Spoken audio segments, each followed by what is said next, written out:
Hello, fellow mystery files. Today I will begin my ranking of all 33 Ellery Queen novels with my bottom ranked 11 books.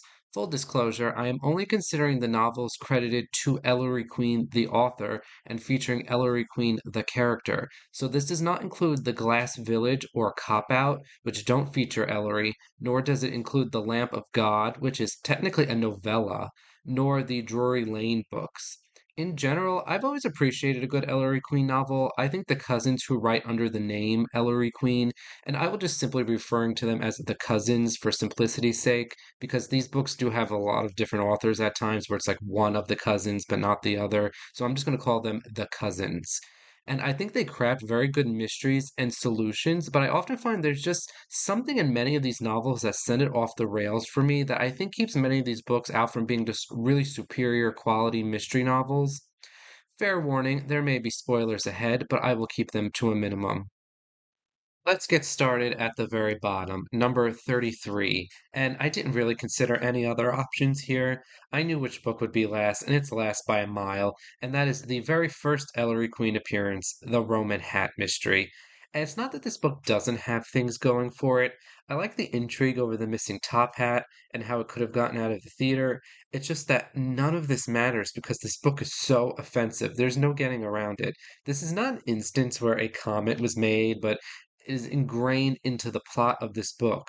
The victim is a notorious blackmailer named Monty Field, who is killed by an actor he is blackmailing because the actor is a social ladder climber who wants to marry the daughter of a wealthy man.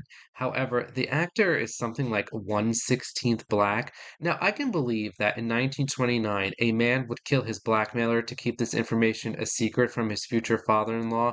That's not really the problem for me. The real problem is how this is handled and discussed, where not so much Ellery, but his father, the inspector, is very sympathetic toward the killer and talks about how his blood is tainted and feeling bad for him because he's part black. And the worst bit of this is that Inspector Queen implies that he thinks this is a perfectly justifiable murder and he wouldn't have arrested the killer. But he has to because he's part black and thus deviant. So it's off to the electric chair he goes. And this is so racist and just so bad. I don't even know how this is still included in these books. I don't understand like how this hasn't been edited out at least or at least like cleaned up a bit. Even though I'm not a big fan of doing so to these older novels, I do think this is something that should have been taken care of. And it actually gets worse from here because this is one of the novels that features Juna, the quote unquote houseboy of the Queens, whose ethnicity is basically treated as miscellaneous. He is in his mid-teens, yet is treated like a small child, or really more accurately, the loyal family dog. And this is very bizarre. And there's a scene where Juna places his head on the inspector's lap, and the inspector pets him like a cat, which nowadays I think is even worse than it was at the time because it gives a completely different context. But I think what they're really going for here is that Juna is more of an animal than a person.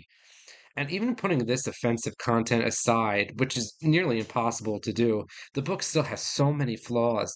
The most damning is that it doesn't even play fair. The solution hinges upon several things, but most notably, the reader needs to know when the actors in the play are physically on the stage, which is something we have no way of figuring out. We are never told when the actors are on the stage. The reader is not told that the Queens found certain blackmail letters in Monty Field's apartment, and all of this information is withheld from us in a book that explicitly tells you when you possess all of the necessary information you need to solve the crime. This book is lying to you. These early Queen novels had the challenge to the reader where the narration stops and the narrator tells you the case is now solvable. But it's not here. There are way too many flaws with this book that it cannot go anywhere else but in dead last place at number 33.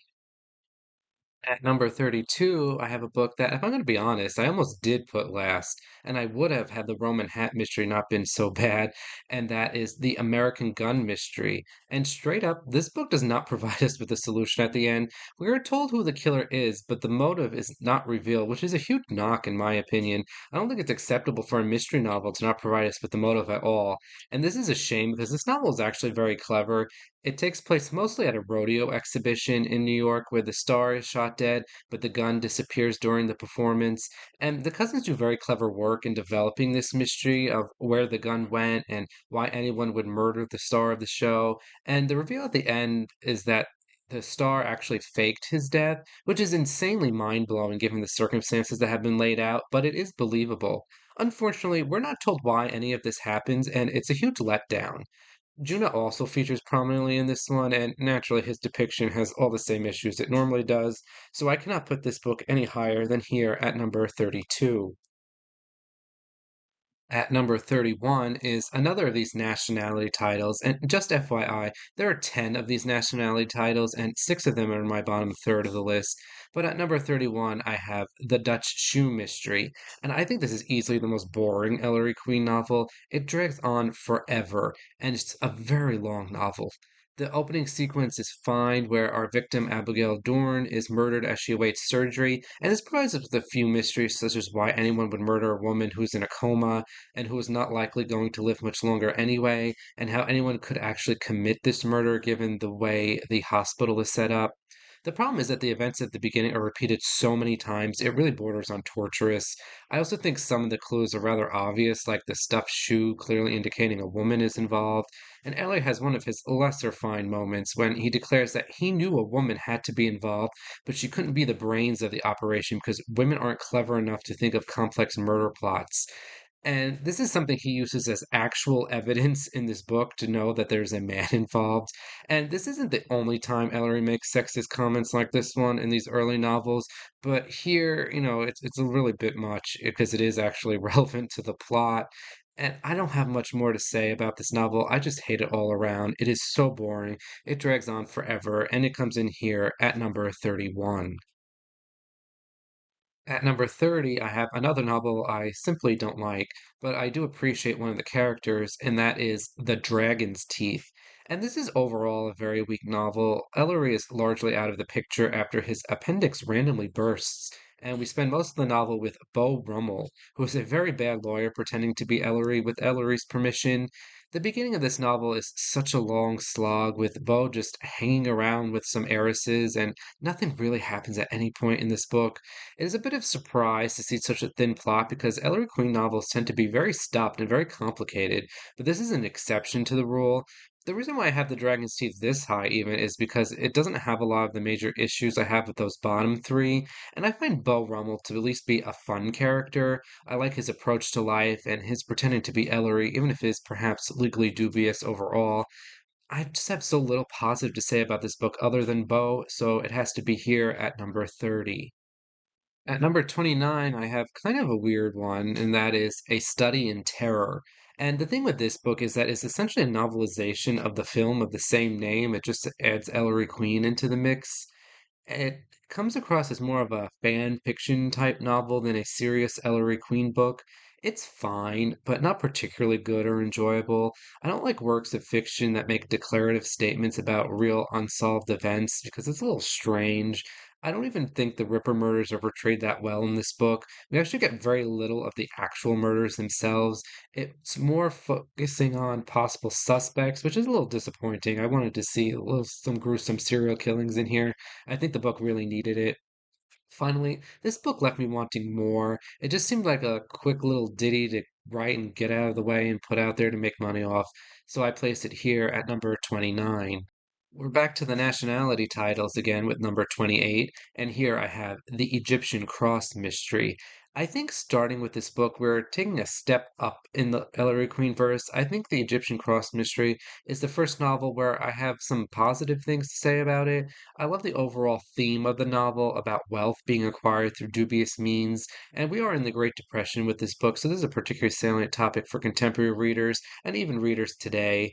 I think overall the mystery is very strong. I love a good gruesome but not overly graphic murder, and here we have several decapitated bodies shaped to look like ankhs or Egyptian crosses. The reason why I have it this low, however, is because this book feels very whiplashly at times. We bounce around from location to location. We're in West Virginia, and then we're in New York, and then we're here and we're there.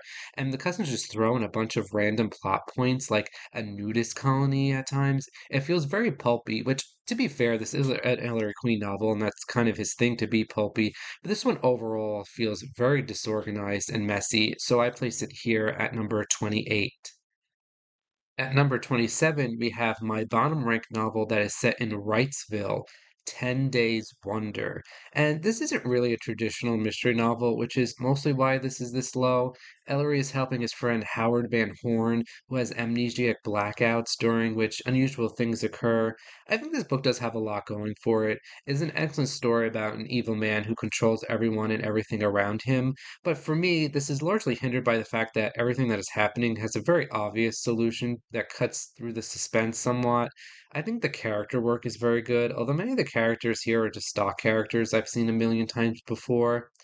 I'm not sure how I feel about the religious undertones of this novel. This is one of the ones where Ellery likes to play God and really exerts himself to see how far his influence can reach. I also think 10 Days Wonder is a very good, in depth look at character, especially in an Ellery Queen novel, which I tend to think is usually lacking a bit, at least when compared to other mystery writers of the time. This is also one of the ones that was set up as potentially the final Ellery Queen novel, but never was, and I think that does play a factor into the unusual structure and themes of this book when compared to the canon as a whole. Overall, I think this book is a bit of a mixed bag, so I left it here at number 27. At number 26, I have another strange one in my opinion, and that is And on the Eighth Day. I know this one is sometimes revered by Ellery Queen fans, but I strongly disagree.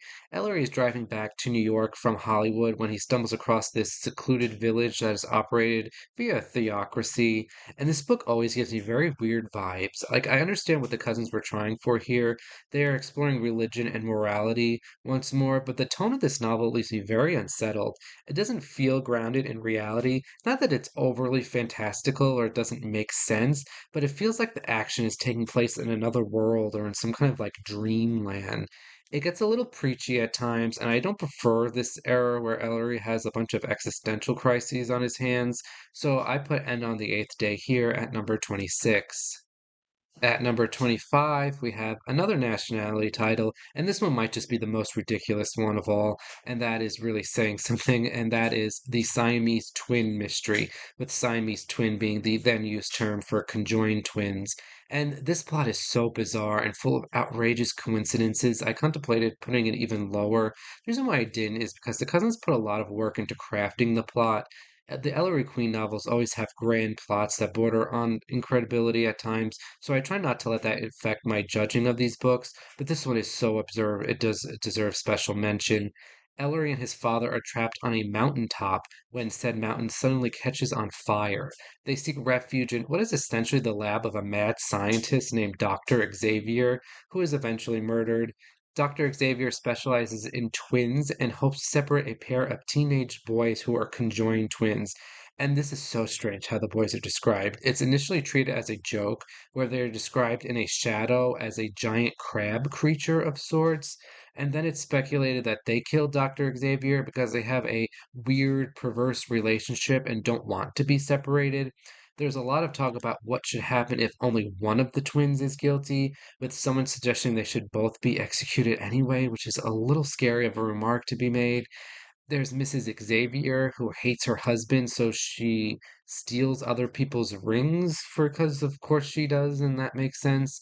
And then we have the murder itself, which is equally ridiculous. It is my biggest pet peeve of a cryptic dying word. In this case, we have the form of a torn playing card that seems to have been tampered with, and this playing card apparently reveals the true identity of the killer, which, I mean, sure, I guess. I'll be damned if I could figure it out, even after it was explained to me.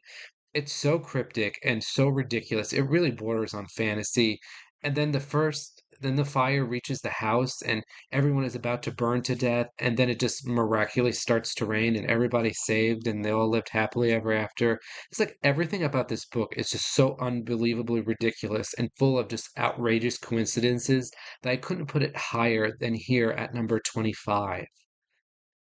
At number 24, I placed a novel that I contemplated putting higher on the list, but I did knock it down for a few reasons, and that is Halfway House. This is technically a nationality title, as its alternative name is The Swedish Match Mystery, and contains the challenge to the reader and all of the things typically seen in the other books with nationalities in their titles. Overall, I think the concept of this book is very strong. A man is murdered in a house in New Jersey, and this man has a double life. He has two wives and two families, and is rich in one and poor in the other. There's a lot of strong commentary about class consciousness during the Great Depression. The mystery is fine. It does have some overly convoluted clues and cryptic last words, as always, but in general, I just find this book not particularly interesting despite its intriguing premise.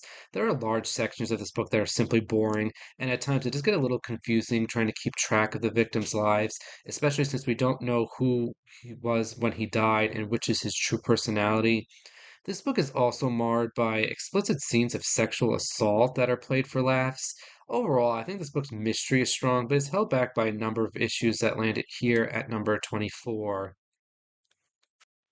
And for number 23, the final book I'll cover in this video, I have The Player on the Other Side. And this is a book I wanted to place higher. I really enjoy this novel until the end. The solution is terrible. There are four relatives who are forced to live in these little buildings, each of which is on the corner of the property as part of their inheritance. They start being murdered one by one in very creative and interesting ways. And I really was hooked into this book where it seems like the impossible was happening, or maybe even there was some divine intervention going on. And then we arrive at the end where we learn the handyman is not only the killer, but he also thinks God is telling him to murder these people. And this is not the worst thing, but I still didn't care for it. But then Ellery discovers the voice of God this man is hearing is actually just another personality of the handyman. And I really hate this ending. I don't like using mental health issues in a manner for a traditional mystery novel. I don't think it's appropriate. And I really do think this could be handled better or a different solution could have been come up with. It's not appropriate, but the player on the other side is pretty fascinating otherwise, so I have it here at number 23. And that concludes this video. Next week, I will continue on with my Ellery Queen ranking with books I've ranked numbers 22 through 12. Make sure you like and subscribe or leave a comment below if you want to keep up to date with the channel. Until next time, Mystery Files.